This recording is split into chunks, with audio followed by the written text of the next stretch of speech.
Saya Desa Setianjeli Sari, NPM 20140100036.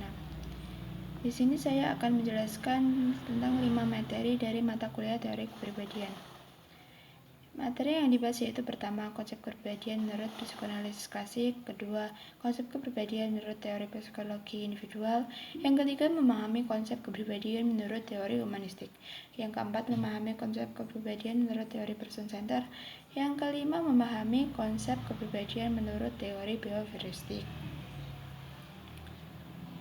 Pertama, konsep kepribadian menurut psikoanalisis klasik. Pengertian psikoanalisis klasik yaitu pendekatan teori psikoanalisis klasik tidak hanya meninjau tingkah laku manusia dalam kehidupan sehari-hari, tetapi justru melihat dasar-dasar atau latar belakang dari munculnya tingkah laku tersebut. Jadi dapat dikatakan bahwa psikoanalisis klasik meninjau secara mendalam pada psikis manusia. Oleh karena itu, psikoanalisis klasik juga sering disebut dengan psikologi dalam. Dasar teori psikoanalisis Sigmund Freud yaitu pertama, suatu metode penelitian dari pikiran. Yang kedua, suatu ilmu pengetahuan sistematis mengenai perilaku manusia. Yang ketiga, suatu metode perlakuan terhadap penyakit psikologi atau emosional. Struktur kepribadian yaitu 1. Sadar, 2. Prasadar, 3. Tak sadar, 4. The ID, 5. The ego, 6. Superego. Kesimpulannya yaitu dalam teori psikoanalisis kepribadian dipandang sebagai satu struktur yang terdiri dari 3 unsur atau sistem, yakni ID, ego, dan superego. Ketiga sistem kepribadian ini satu sama lain saling berkaitan serta membentuk suatu totalitas. Dan Freud menyatakan gagasan bahwa energi fisik bisa diubah menjadi energi psikis dan sebaliknya. Yang menjembatani energi fisik dengan kepribadian adalah ID dengan naluri-naluri atau insting. Kedua, konsep kepribadian menurut teori psikologi individual. Psikologi individual Alfred Adler. Menurut Adler, manusia itu dilahirkan dalam keadaan tubuh yang lemah. Kondisi ketidakberdayaan ini menimbulkan perasaan inferior atau merasa lemah atau tidak mampu dan ketergantungan pada orang lain. Penerapan psikologi individual dalam konseling dan psikoterapi. Neurosis menurut Adler berarti tujuan hidup yang tidak realistis atau finalisme semu. Tujuan hidup dianggap tidak realistis karena tidak memperhitungkan kapasitas keterbatasan dan lingkungan sosial yang ada. Seseorang yang merasa sangat rendah diri atau merasa ditolak karena mungkin menetapkan tujuan yang terlalu tinggi sehingga tidak dapat dijangkau. Tujuan dari psikologi individual. Tujuan utama psikoterapi Adler adalah meningkatkan keberanian, mengurangi perasaan inferior, dan mendorong berkembangnya minat sosial pasien. Adler menyadari bahwa tugas ini tidak mudah karena pasien atau klien berjuang untuk bertahan keadaannya sekarang yang dipandangnya menyenangkan. Teknik-teknik terapi. Pertama, menggali masa lalu. Adler berpendapat bahwa ingatan masa lalu seseorang selalu konsisten dengan gaya hidupnya sekarang, dan pandangan subjektif bersangkutan terhadap pengalaman masa lalunya menjadi petunjuk untuk memahami tujuan final dan gaya hidupnya. Kedua, analisis mimpi. Menurut Adler, gaya hidup seseorang juga terekspresikan dalam mimpi. Adler menolak pandangan Freud bahwa mimpi adalah ekspresi keinginan masa kecil. Menurut Adler, mimpi bukan pemuas keinginan yang tidak diterima. Yang ketiga, memahami konsep kepribadian menurut teori humanistik. Pengertian humanistik. Abraham Maslow dikenal sebagai pelopor aliran psikologi humanistik.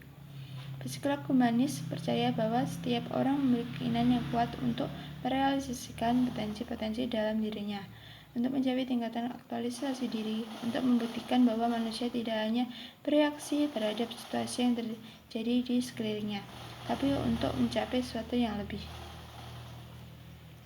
Konsep dasar tentang manusia. Pendekatan ini mengutamakan suatu sikap yang menekankan pemahaman atas manusia. Pendekatan ini berfokus pada sifat dari kondisi manusia yang mencakup kesanggupan untuk menyadari diri, bebas memilih untuk menentukan nasib sendiri, kebebasan dan tanggung jawab, kecemasan sebagai suatu unsur dasar pencarian makna yang unik di dalam dunia yang tak bermakna, berada sendiri dan berada dalam hubungan dengan orang lain, ketertinggalan dan kematian dan kecenderungan mengaktualkan diri. Konsep utama pendekatan humanistik eksistensial. Yang pertama, kesadaran diri.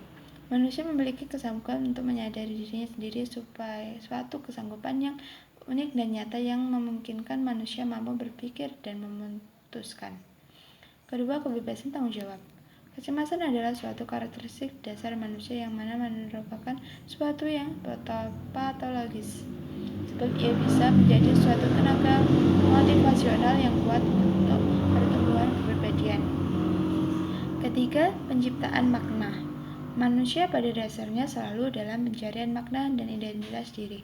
Manusia memiliki kebutuhan untuk berhubungan dengan sesamanya dalam suatu cara yang bermakna, sebab manusia adalah makhluk yang rasional. Keterkaitan teori dengan pengalaman pribadi. Pendekatan ini atau eksistensialisme berfokus pada sifat diri dari kondisi manusia yang mencakup kesanggupan untuk menyadari diri, bebas memilih untuk menentukan nasib sendiri, kebebasan dan tanggung jawab, kecemasan sebagai suatu unsur dasar pencarian makna yang unik dalam dunia yang tak bermakna, berada sendiri dan berada dalam hubungan dengan orang lain, ketertinggalan dan kematian, dan kecenderungan mengatakan diri.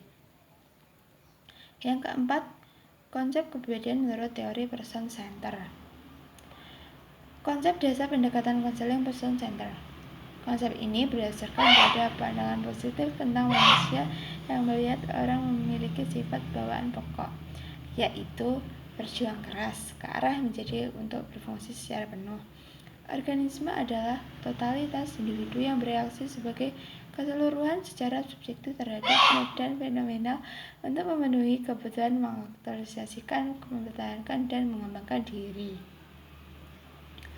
Hakikat teori person center. Person center terapi adalah memecahkan masalah klien dengan memberikan fungsi secara penuh kepada diri klien untuk menyadari dirinya dan mengarahkan diri sendiri untuk merubah dirinya dalam tindakan dan tingkah laku. Karena person center memandang manusia secara positif dan optimistik, maka klien memiliki kapasitas untuk menjauh dari kesalahan dan pengaturan diri dalam kesehatan psikologisnya. Tujuan person center. Tujuan konseling person center terapi adalah mengarahkan konseling untuk eksplorasi diri dan keterbukaan, menekankan self direction dan berorientasi realistik, mendorong menerima diri dan orang lain, dan memfokuskan here and now. Proses konseling diarahkan agar konseling memiliki keterbukaan terhadap pengalaman-pengalamannya, memberikan kepercayaan penuh pada konseling, melakukan evaluasi terhadap diri sendiri, dan kesediaan untuk berkembang secara terus-menerus. Kelima, memahami konsep kepribadian menurut teori behavioristik. Teori kepribadian behavioristik menurut pandangan John Watson. Teori perubahan perilaku atau belajar dalam kelompok behaviorisme ini memandang manusia sebagai produk lingkungan. Segala perilaku manusia sebagian besar akibat pengaruh lingkungan sekitarnya. Lingkunganlah yang membentuk kepribadian manusia. Struktur kepribadian behavioristik yaitu Skinner memusatkan diri pada tingkah laku yang dapat diubah. Karena itu, ia kurang tertarik pada ciri-ciri tingkah laku yang tampaknya relatif tetap. Prediksi dan penjelasan bisa dicapai lewat pengetahuan tentang aspek-aspek kepribadian yang bersifat tetap dan dapat diubah. Tetapi kontrol hanya bisa dicapai lewat modifikasi. Kontrol mengimplikasikan bahwa lingkungan dapat diubah untuk menghasilkan pola-pola tingkah laku yang berbeda. Unsur kepribadian dipandang Skinner relatif, tetap adalah tingkah laku itu sendiri. Ada dua klasifikasi tipe tingkah laku. Yang pertama, tingkah laku responden atau respondent behavior. Yang kedua, tingkah laku operant atau operant behavior. Selanjutnya, pendekatan psikologi dalam teori kepribadian behavioristik. Dengan pendekatan pembelajaran behavioristik sebagai ciri yang utama tentang otonomi manusia. Menurut Skinner, manusia adalah kotak tertutup dan seluruh variabel yang mengantarai tingkah laku dan output tingkah laku harus dikesampingkan dari penyelidik psikologi. Penolakan tentang penguraian psikologis genetik. Penolakan Skinner atas penguraian atau konsepsi-konsepsi fisiologis genetik dari tingkah laku itu sebagian besar berlandaskan alasan bahwa penguraian semacam itu tidak memungkinkan kontrol tingkah laku. Psikologi sebagai ilmu pengetahuan tingkah laku. Sekian penjelasan dari saya. Jika ada kurang lebihnya, saya mohon maaf. Saya akhiri. Wassalamualaikum warahmatullahi wabarakatuh.